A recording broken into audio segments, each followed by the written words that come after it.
시작을 해야 됩니다.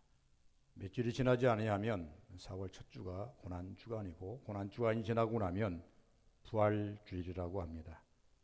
다른 교단에서는 사순절이라는 말을 쓰는데 우리 교단은 사순절이라는 말을 쓰지는 않습니다. 단지 우리 기독교에서는, 우리 합동측에서는 고난주간과 부활주일만 있는 것입니다. 그럼에도 불구하고 우리가 성경을 추적하다 보면 예수님께서 얼마 있지 아니하면 자기가 6월절이 되고, 6월절이 되면 십자가를 져야 되는 것을 미리 아시고 제자들에게 12장부터 야 예루살렘으로 올라가자 하고 여타의 일을 많이 하셨습니다. 그리고 성찬식도 거행하면서, 그리고 제자들의 발도 씻기시면서 여러 가지 일을 하셨습니다. 그럴 때에 제자들이 예수님이 행동이 좀 이상한 거예요. 평소에 하지 않았던 어느 말씀을 하시고 평소에 하지 않으셨던 일을 선수하시니 제자들이 우리 선생님 왜 그러시나? 우리 선생님 왜 그러시나? 뭔 일이 있나? 모르니 마음이 여러 가지로 근심이 되는데, 거기에다가 내가 죽여야 된다. 베드로 너는 자굴기 전에 3번 부인한다. 평소에 즐겨듣는 그런 말씀이 아니라 이해하기 힘들고 소화하기 힘든 말씀을 하니까 제자들의 마음들이 흔들리기 시작합니다. 그 흔들림 속에 마음의 근심이 막 쌓이기 시작해요. 그러니까 예수께서 14장에 너희는 마음에 근심하지 말라. 내가 이 앞에 한 모든 말들에 대해서 아직 내가 이해해 보자지. 그러지만 근심은 하지 말아라. 이렇게 말씀합니다. 말씀이라는 것이 들으면서 다 깨달으면 얼마나 좋겠습니까? 말씀이라는 게 우리가 읽으면서 다 깨달으시면 얼마나 좋겠습니까? 그런데 말씀이라는 것은 읽으면서 바로 깨닫는 것도 있지만, 그러나 한참 후에, 시간이 지난 후에 그 말씀이 내 마음에 다시 새롭게 조명되어서 깨달아지는 때도 많이 있는 것입니다. 예수께서는 그럴지라도 제자들에게 이렇게 말씀을 하시면서 예수께서 근심이 뭐냐? 오늘날 말하는 스트레스, 머리가 복잡해지고 머리가 아프고 마음이 막 흔들리고 생각이 흔들리고 걱정이 되고 막 이런 일들이 많이 생긴다 그 말입니다. 여러분, 현대인의 병 중에서 최고의 악한 병이 뭐냐 그러면 스트레스라고 합니다. 그림자도 보이지 않습니다. 실체도 없습니다. 그런데 이 스트레스는 내 영부터 시작해서 내 육체의 생각까지, 더 나아가서 세포 하나하나 이르기까지, 혈관까지, 그 다음에 유장, 오장육부까지 다 공격을 하는 것이 스트레스입니다. 예수님께서는 이 스트레스, 근심, 이것을 제어할 수 있는 방법을 오늘 제시해 주고 있습니다. 그래서 오늘 제목이 참 평안을 소유하셨습니까? 27절, 평안을 너희에게 주노니 끼치노니 곧 나의 평안을 너희에게 주노라. 내가 너희에게 주는 것은 세상이 주는 것과 같지 아니하니라. 너희는 마음에 근심하지도 말고 두려워하지도 말라. 1절 너희는 마음에 근심하지 말라 했는데 27절 하반절 너희는 마음에 근심하지도 말고 두려워하지도 말라. 앞서 예수께서 12장과 13장 말씀을 열심히 잘 설명을 해 주셨다는 것입니다. 왜 그러면 우리가 이렇게 스트레스를 받는가? 근심이 찾아오는가? 걱정이 찾아오는가? 여러분, 복음적으로 말한다고 한다면 천국을 모르면 영혼이 불안합니다. 천국을 모르는 사람들의 죽음은 불안합니다. 이 땅에 육을 가지고 살 때는 그냥 그렇게 살지만 막상 죽음이 도래하면 천국을 모르는 사람은 영이 불안합니다. 그럼 우리가 육이 불안한 이유가 무엇입니까? 건강이 약해졌다든지, 내가 원하는 것을 성취하지 못했다든지, 돈 문제가 걸렸다든지, 그리고 난 다음에 여러 가지의 사업 문제가 있다든지, 이런 여러 가지의 문제가 이러면 불안하게 되어 있습니다. 불안하게 되어 있다 그 말입니다. 그러면서 예수께서 오늘 우리에게 주시는 말씀을 이렇게 보니까 왜 이런 스트레스가 오는가? 왜 이런 걱정과 근심이 오는가? 1절에서 5절에 보니까 방법을 모르면, 이 근심과 걱정을 해소할 수 있는 방법을 모르면 이것은 여전히 네 심령 속에, 네 육체 속에 내재하면서 이것이 너를 공격하리라. 네 영을 공격하고 이 육을 공격하리라. 모르면 이라는 말입니다. 몰라서, 방법을 모르면. 더 나아가서 6절 말씀 보면 이렇게 말하지 않습니까? 너희가 이르노니 내가 곧 길이요 진리요 생명이니 길을 모르면. 1절에서 5절까지는 방법을 모른다고 한다면, 길을 모르면, 그래서 나는 길이요 진리요 생명이니 라고 말씀하시면서 예수님을 바라보게 만드는, 예수님을 통해서, 신앙인들은 예수를 통해서 이 모든 것을 해소할 수 있는 믿음을 가져야 되는. 구절을 보니까 확신이 없어, 볼 수 없어서, 확신이 없어서. 빌립이 말합니다. 선생님, 그러면 이 모든 문제를 해결하려면 예수 하나님을 만나면 된다는데 하나님 우리에게 좀 보여주세요. 이렇게 말합니다. 선생님이 가버리고 나면 우리는 어떻게 살라고 해요? 선생님 하나님 보여주세요. 그러니까 예수께서 말합니다. 나를 본 자는 하나님을 보았다. 아버지를 보았느냐? 왜 하나님을 보아달라고 하느냐? 라고 해요. 볼 수 없어서, 확신이 없어서. 세상도 마찬가지입니다. 확신이 없으면 불안합니다. 확신이 없는 자가 어떻게 기뻐할 수 있겠습니까? 그리고 13절 14절 말씀 보면 기도가 없는 자는 불안하다는 거예요. 기도가 없는 자는, 너희는 내 이름을 무엇이든 구하든지 내가 다 행하리니 내 아버지로 하여금 아들로 말미암아 영광을 받으시게 함이니라. 내 이름 무엇이든지 내게 구하면 내가 시행하리라. 기도가 없을 때에 우리 심령에 그것이 내재해서 청소를 할 수가 없다는 거예요. 비울 수가 없다는 거예요. 우리가 기도하는 것은요, 우리 심령을 비우는 겁니다. 죄를 자꾸 드러내는 겁니다. 하나님께 죄를 자꾸 던지는 겁니다. 주님, 이것도 있어요, 이것도 있어요, 이것도 있어요. 나를 공격하는 것이 이것도 있어요. 나를 무너뜨리는 것이 이것도 있어요. 나를 힘들게 하는 것도 이것도 있어요. 이 기도가 필요합니까? 이걸 자꾸 주님께 던지는 겁니다. 주께서 말씀하십니다. 다 나한테 던지라는 겁니다. 수고하고 무거운 짐진 자 다 내게로 오라. 나한테 다 주라. 내가 다 그걸 감당하겠다. 나는 능히 감당할 능력이 있다. 너는 감당하지 못하지만은, 너는 이제 조그만한 돌덩이 하나도 눌려서 죽을 수 있지만 나는 태산을 주어도 그것을 감당할 능력이 있다. 나한테 다 달라. 이 예수님께서 우리에게 요구하시는 것이거든요. 그래서 예수께서 기도로 해소해라. 기도로 해소하라. 영으로 해소해라. 이렇게 말씀을 하십니다. 그리고 15절부터 쭉 말하면 계명을 지키라, 계명을 지키라 쭉 열심히 말합니다. 기도가 없는 자가 불안하죠. 그런데 말씀대로 살지 못함으로 말미암아 말씀의 치유를 받지 못한다는 것입니다. 여러분, 우리가 신앙생활에서 제일 좋은 방법이 뭐냐 그러면 말씀의 치유입니다. 말씀의 치유를 받아야 돼. 내가 그대로 말씀을 믿었더니 그대로 되더라는 거예요.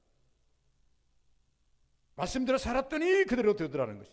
말씀이 내게 임하니 역사가 일어나더라는 겁니다. 말씀의 치유가 대단히 중요합니다. 예수께서 계명을 지켜라. 아니, 예수님께서 오셔서 이게 뭐라고 그랬습니까? 너희들에게 가는 계명이 뭐냐?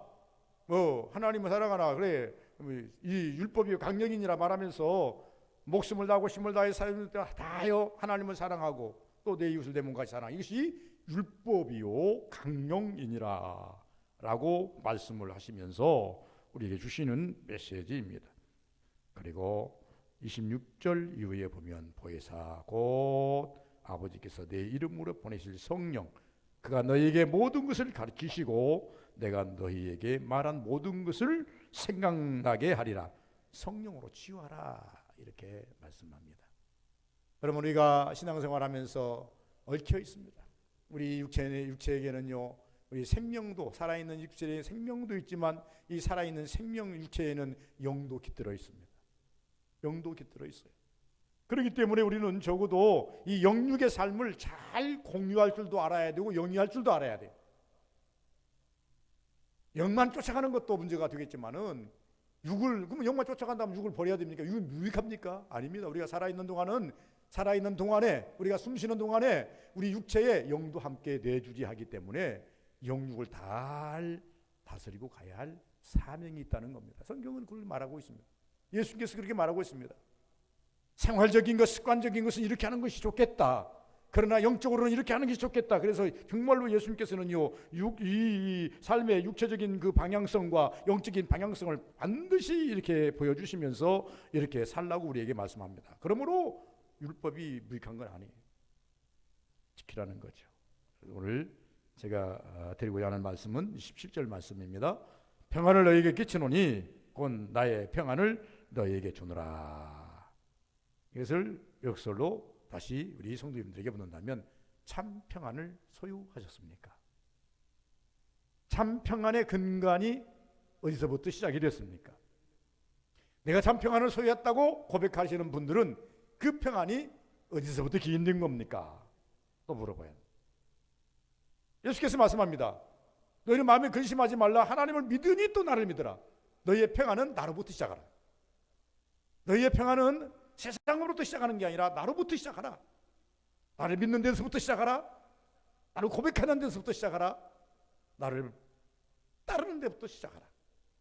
이게 예수님께서 우리에게 주시는 귀한 말씀입니다. 그러므로 첫 번째 믿으라는 것입니다. 믿으라. 믿음은 기적을 일으키지 않습니까? 믿음은 날개 달린 로켓과 같지 않습니까? 여러분, 성경이 말합니다. 네가 믿느냐? 믿나이다. 네 믿음대로 될지니라. 믿음대로 갔더니 기적이 임하더라는 겁니다. 그래서 믿음이 얼마나 중요한지 몰라요. 믿음으로 1절 믿으라는 거예요. 믿으라, 믿으라, 믿으라. 믿음을 상실하면 추락되게 되어 있습니다.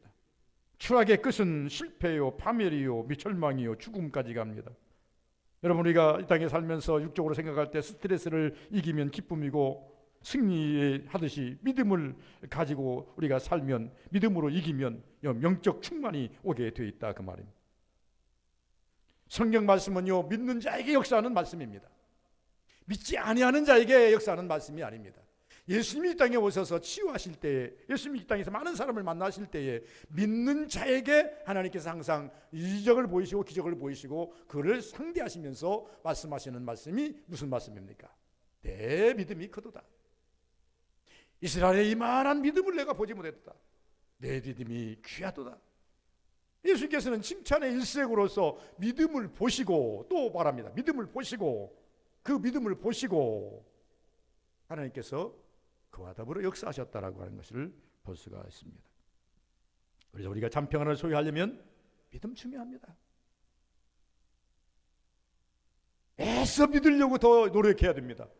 그런데 이 상아리만큼 우리가 믿으려고 하면요, 왜 부정적인 요소들이 자꾸 나를 갖다가 이게 나와서 덮으려고 하는지 몰라요.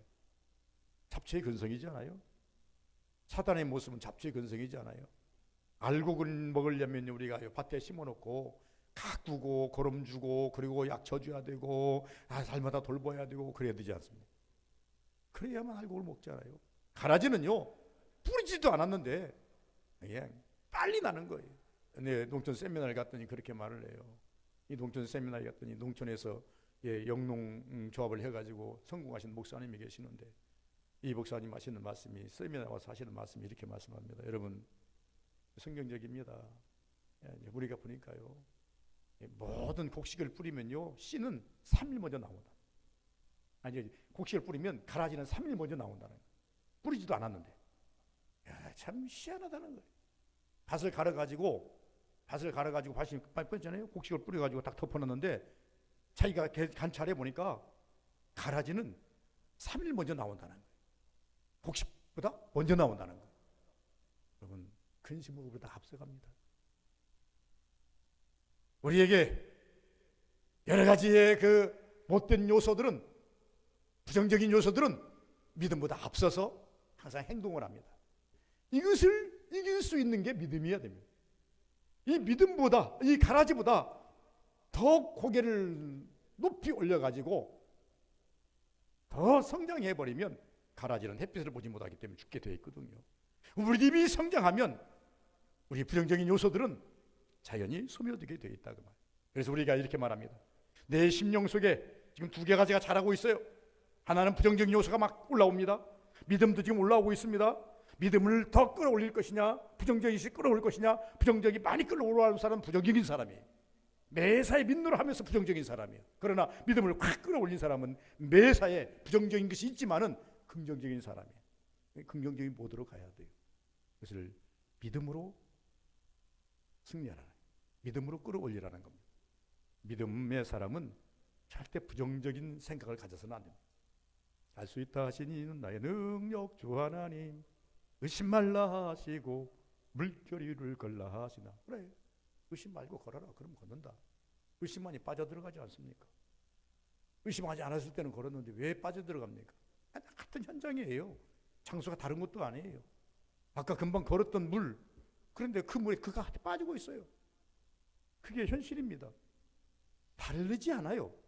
우리 어떤 삶의 현장에서요, 믿음으로 갔을 때는 막 기쁨이 오고 믿음으로 갔을 때는 이게 뭐 되는 것 같은데 부정으로 가면 금방 꾸르륵 하고 내 자신이 빠져들어가는 거예요. 똑같은 현장이에요. 똑같은 나예요. 두 번째는 천국을 바라보면 참 평안이 찾아온다고 말합니다.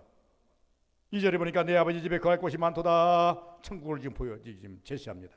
그렇지 않으면 너희에게 일러서리라. 내가 너희를 위하여 거처를 예비하라고 하느니 가서 너희를 위하여 저처를 예비하면 내가 다시 와서 너희를 내게로 영접하여 나 있는 곳에 너희도 있게 하리라 라고 말합니다.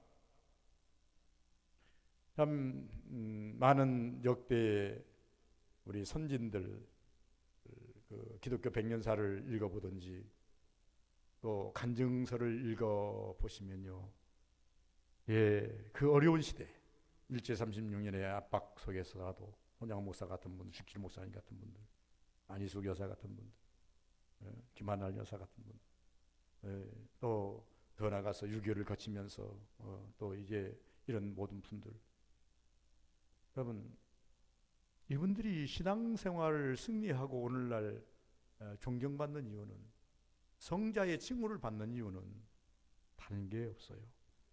천국 바라보면서 살았던 거예요. 배고픔이 오고 고문이 오고 고난이 오고 어려움이 올 때에 오직 그를 익힐 수 있었던 유일한 통로는 천국을 바라보는 거였어요. 제자들에게 예수께서 말씀하십니다. 나가 간 후에 나는 천국에 있을 것인데 너희들은 천국을 바라보지 아니하면 이 땅에서 내 명령 수행하지 못한다. 성령님이 실질적으로 오셔서 제자들에게 땅만 바라보고 사람만 바라보고 두려워하는 그들에게 오셔서 제일 먼저 보여준 게 뭡니까? 천국을 바라보게 만든 거예요. 그래서 베드로가 처음에 사도행전 3장의 설교가 어떤 것입니까? 천국 설교 아니에요. 너희들이 죽인 예수는 천국에 있어. 너희들이 죽인 예수가 천국에 계신다. 구원의 완성을 위해 천국에 있다. 천국에 계신 것뿐 아니라 그분을 믿어야 다시 우리가 천국에 갈 수 있다. 베드로가 제시하는 복음의 메시지는요, 예수님께서 요한복음 14장의 말씀을 그대로 재현시키는 거예요. 다른 거 없어요. 예수께서 말씀합니다. 근심하지 마, 걱정하지 마. 너희들 금식 이기려면 천국을 소망해. 사람은 이 땅에 영원히 사는 것이 아니다. 영원히 살 수 있는 것도 아니다. 여러분, 예수님 제자들은 다 순교하지 않습니까? 자기 명대로 못 살았다는 얘기예요. 순교했다는 얘기는 명대로 못 살았잖아요. 그런데 명대로 못 살면서 순교하면서까지라도 지키려고 했던 것이 무엇이냐? 천국의 소망이었어요. 천국의 소망. 그걸 설교하지 않습니까? 그래서 천국을 바라보며 평안이 찾아온다고 성경은 말씀하고 있습니다. 여러분, 우리가 과거에 어떤, 지금도 뭐 지금은 그렇게까지 리얼하지는 않습니다만 한참 아파트가 엄청나게 이제 인기가 많았을 때입니다. 아파트를 청약을 해요. 청약도 엄청나게 셌지 않습니까? 요새는 뭐 그렇게 세지도 않습니다만은 엄청나게 셌을 때 청약에 어떻게 해가지고 경쟁률을 뚫고 아파트를 하나 당선이 32평을 당선이 됐던 어떤 집사님의 고백입니다. 그리고 난 다음에 모델하우스를 한번 가봤더니, 모델하우스를 가봤더니 뭐 예를 들어서 일반 가옥에 살다가 그 아파트 그 좋은 모델 구조의 모델하우스를 보니까 얼마나 좋아요. 모델하우스 잘 지어놓지 않습니까? 실물보다 더 잘 지어놓는 게 모델하우스 아닙니까? 그 모델하우스를 보고요, 2년 동안 보통 이제 청약을 하면 2, 3년 안에 입주를 하게 되는데 2년 동안요, 날마다 그 모델하우스만 생각하면서 살았답니다.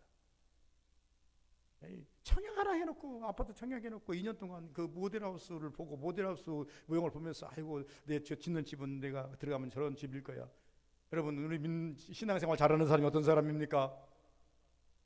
천국 내 본향을 바라보면서 항상 내가 죽으면 저기가 예수께서 제시하지 않습니까? 나 있는 곳에 너희도 있게 하리라. 만약에 너희 것이 있을 곳이 없으면 나는 너희를 위해서 처소를 예비해놓고 너희를 내가 데리러 오리라. 이렇게 말씀하지 않습니까?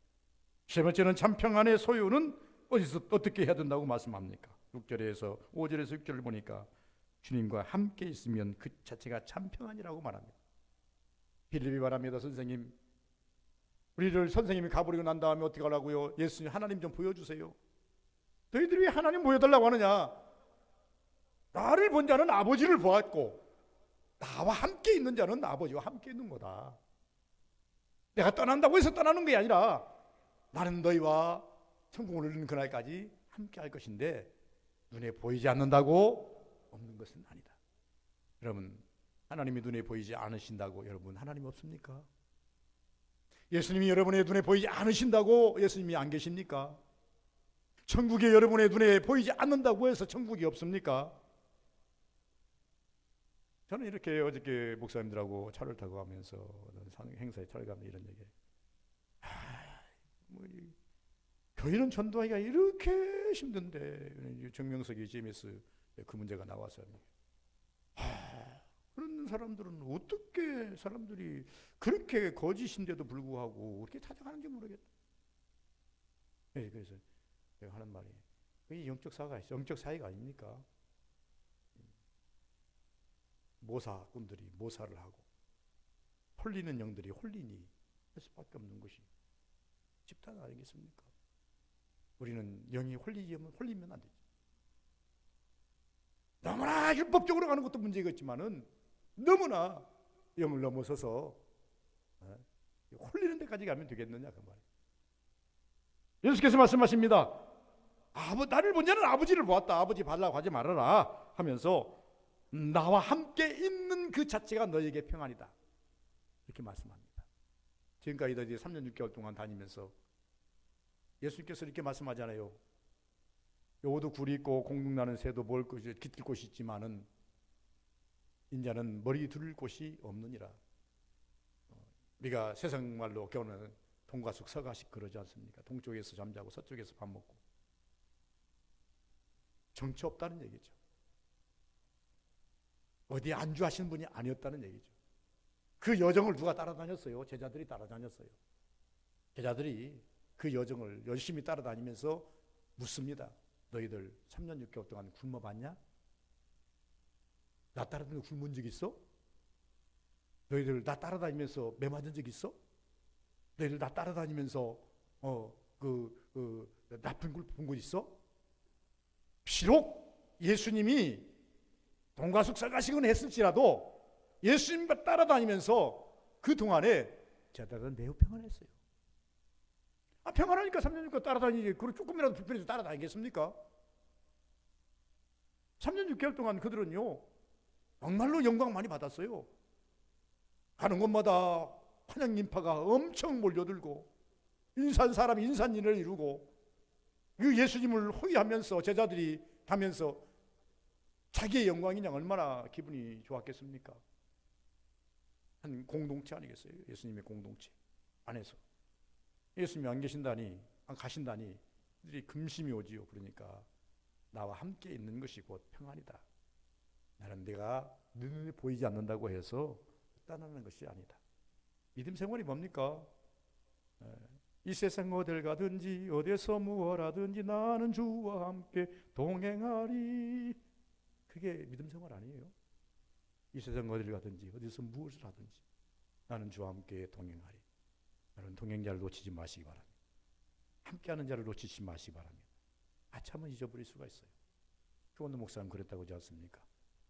주순을 꾼 주고 다녔답니다. 어떤 목사님 그랬다면 목사님이 이렇게 주순을 불끈 주고 다니십니까? 고백이 아유 내가 성령님 손을 예수님 손을 꼭 성령님 손을 꼭 잡고 가는데 내가 도와버리면 성령님 가실까 봐서 그 심정입니다. 뭐 그렇다는 게 아니라 그러면서 그분은 물을 마실 때도 그냥 마시는 게 아니라 세 모금을 꼭 마시는데 성부, 성자, 성령 삼위일체 하나님을 부르짖으면서 온 그분은 그래서 그분을 가리켰어요. 최권능이라고 말합니다. 이게 나오는 메시지가 얼마나 예수 천당이 한마디인데도 불구하고 뭐가 나와요? 사람들이 교회와요. 여러분 그 심령 묻히면 안 되잖아요. 그분은 체험해. 눈에 보이지 않는 예수님을 체험했고 체험한 예수를 항상 고백하고 사는 거예요. 오늘 21세기에 살아가는 우리도 똑같아요. 예수님 우리가 예수를 체험했다면, 예수님이 계신 것을 확신한다면, 예수님이 오늘 이 본문 말씀처럼 내가 너를 떠나지 않아, 내가 떠난다 할지라도 성령을 보내줄 거야, 성령이 그 대신 내 대신 너희보다 더 리얼하게 네 심령 속에 들어와서 일할 거야, 염려하지 마. 그분이 오면 내가 너희와 함께 있는 것보다 더 참 평안이 소유가 돼. 놓치지 말라는 거죠. 예수님이 함께 계시면 자체가 평안이라고 말씀을 하고 있습니다. 그래서 나는 길이요 진리요 생명이니 나로 말미암아 아버지께 올 자 없다고 그러지 않습니까? 네 번째는요, 기도하는 자에게 평안이 있다라고 말합니다. 13절과 14절 말씀은 제가 말씀드렸잖아요. 너희가 내 이름으로 무엇을 구하든지 내게 행하리니 이는 아버지로 하여금 아들로 말미암아 영광을 받으시기 함이니라. 내 이름으로 무엇이든지 내게 구하면 내가 행하리라 라고 말씀하셨습니다. 하나님께서 제자들에게요 정말로 귀중한 엑기스 하나를 딱 뽑아가지고 제자들에게 제시합니다. 야, 지금은 구할 것이 없었어요. 왜? 예수님께서 그냥 먹을 것이 없으면 하늘을 우러러 축사하시고 떡을 떼어 주시니 보리떡 5개 물고기 2마리 5,000명 먹이잖아요. 보리떡 7개로 그냥 4,000명 먹이잖아요. 돈이 없으면 베드로야도 가서 성전세를 내야 되니까 가서 그 그물 뭡니까 이제 낚시를 던져가지고 제일 먼저 올라오는 고기를 입을 열어봐라. 그러면 니하고 나하고 내는 성전세가 나올 것이다. 이야, 뭐 근심이 없잖아요. 여기까지 이 사람들이 근심할 것이 뭐가 있었냐면 기도할 이유가 없었어요. 예수님이 다 해주셨으니까. 예수님이 이제는 십자가 지시고 올라가시는 마당에는요, 너희들이 이제는 기도해야 된다는 거예요. 구해야 된다는 거예요. 오늘날 그래서 우리 성도들은 열심히 하나님께 구하고 자꾸 두드리지 않습니까?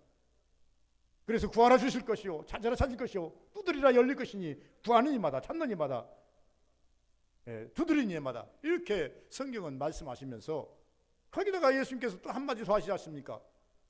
너희 부모가 아무리 약할지라도 자식이 돌을 달라 하면 떡을 달라 하면 돌을 줄 부모가 어디 있으며 생선을 달라 하면 뱀을 줄 부모가 어디 있겠냐. 하물며 너희 부모도 육의 부모도 좋은 걸 주려고 애쓰고 힘쓰는데 하늘의 아버지께서 너희들이 구하는 것을 바꿔주시겠느냐? 내가 구하는 것을 변형시켜 주시겠느냐? 축소해서 주시겠느냐? 하나님은 창조주 하나님이시다.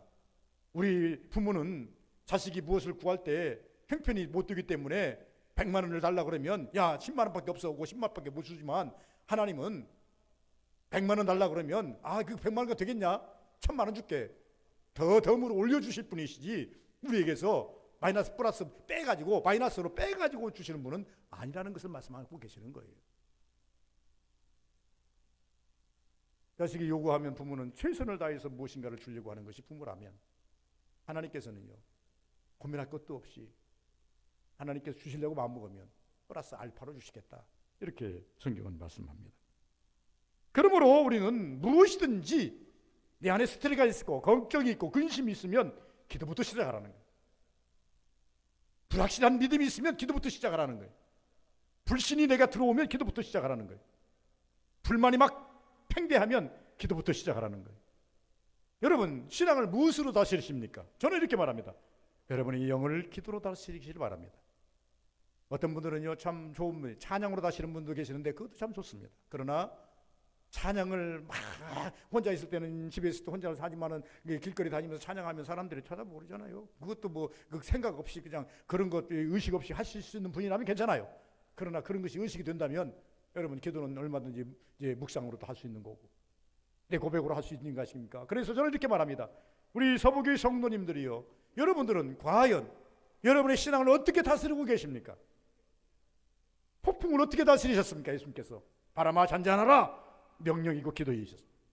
배고픈 자를 나눠줄 때 어떻게 다스렸습니까? 하늘을 우러러 축사하시고 다스리시고 먹을 걸 주시니 12관계가 남습니다. 병진 자를 앞에 놓고 하나님께서 하늘로부터 민망히 여기시며 하나님께 기도하시니 기도로 다스리니 병자가 낫습니다. 그러면 우리도 예수님의 모형을 따라서 이 땅에 살아가면서 내 신앙을 어떻게 다스리기를 원하십니까? 하루의 신앙생활 속에 찬양으로 다스리고 싶으신 찬양으로 다스리시고 내 신앙을, 여러분 거친 파도가 일어날 때 바람이 잔잔하면 파도도 잔잔해지게 되어 있습니다. 그래서 예수께서 바람아 파도야 잔잔하라 명령하신 거예요. 그것처럼 내 심령이 막 거칠게 올라올 때 찬양으로 다스리면 이 거친 마음이 가라앉게 되어 있습니다. 내 마음이 불안하고 힘이 안 될 때, 민망할 때 하나님께 기도하면 그 심령이 잔잔하게 가라앉게 되어 있어요.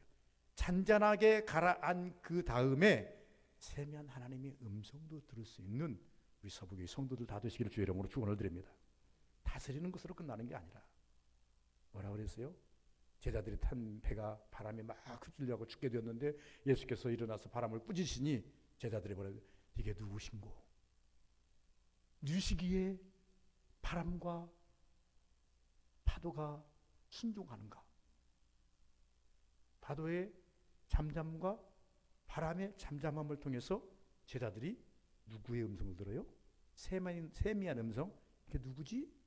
예수님을 바라보게 돼요.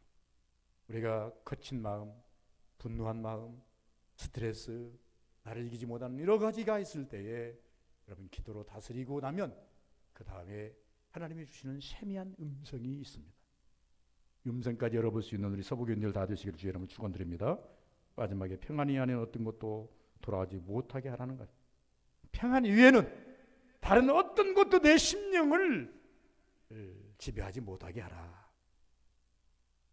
27절 평안을 너희에게 끼치노니 곧 나의 평안을 너희에게 주노라. 예수님께서 스트레스 없었습니다. 내가 스트레스 없었던 것처럼 얘기 말하는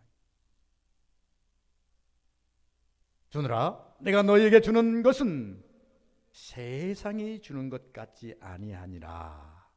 여러분 하나님이 주신 평안을 세상 것과 비교하면 안 돼요. 평화로다 하늘 위에서 내려오네. 그 찬송을 부를 때는요, 참 이게 저는 바닷가에 살았던 사람이라 참 이게 바다를 많이 못 살았다는 데 참 기분이 좋습니다.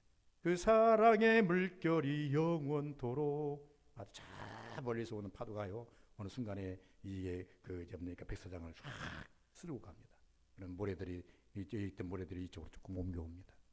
그것을 상상해 봅니다.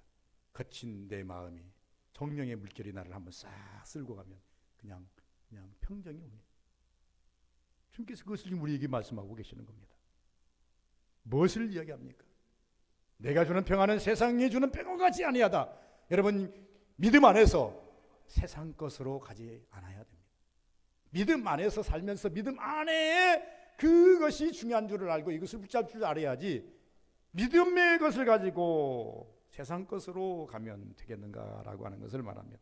세상 같지 아니한다. 비교할 수도 없지만은 비교해서도 안 된다고 말합니다. 들어오지 못하게.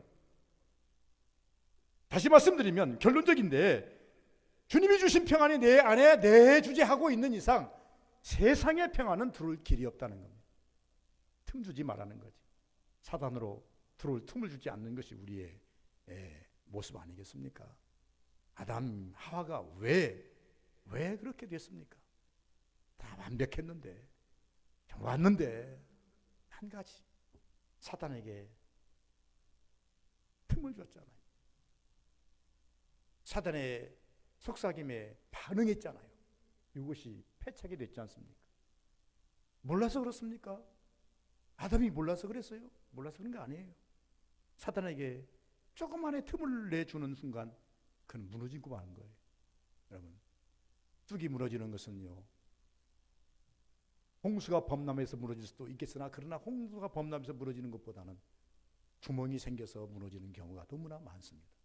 우리 신앙이요, 무너지는 것을 보면은 신앙이 크게 잘못해서 무너지는 게 아니라 조그마한 것을 막지 못해서, 조그마한 것을 퇴치하지 못해서 일어나는 현상들입니다. 예수께서 이것을 우리에게 말합니다. 평안을 소유하기를 원하느냐? 아니면 네가 참 평안을 소유했느냐? 이 평안을 천국 오는 그날까지 소유해라. 지켜라. 그리고 이 평안을 지키기 위해서는 세상 것하고 비교하지 말라. 세상 것이 더 좋다고 생각하지 말라. 서부교인들은 다 편평한 소유하시기를 주의 이름으로 축원을 드립니다. 거룩하신 아버지 감사합니다.